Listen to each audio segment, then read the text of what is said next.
রাজা গাজা খাই সব ভালোভাবে পড়। মেরে কার ভেঙে দিব। তোদের একটা বই কেন রে? আর বই কই? স্যার বই বেচা টুপা খাইলেছি। তোরা পড়তে আসিস না ছাড়তে আসিস? তোর বই কই? স্যার আমার বই তো ইন্দ্র খাইলেছে। এভাবে কি তোদেরকে মারা যায়? তুই এদিকে শুন, এখানে বস। তোদের চুল এত বড় কেন?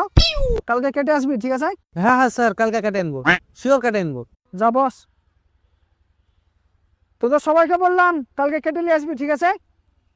ঠিক হ্যাঁ স্যার, ঠিক আছে ঠিক আছে। পরের দিন তোরা বস যা, বস যা, বসে যা। স্যার স্যার একটা জিনিস এনেছি স্যার। বস বস, কি হলো কি হলো? স্যার বলেছিলেন না চুল কেটে আনতে, আমি এনেছি তো, দেখবেন। তোর মাথায় এত বড় চুল ছিল? স্যার আপনি মাথার চুল কাটতে বলেছিলেন। এত বড় কিসের চুল রে? কিসের চুল? স্যার আমি তো ভেবেছি ছি ছি ছি ছি, গন্ধ, ছি।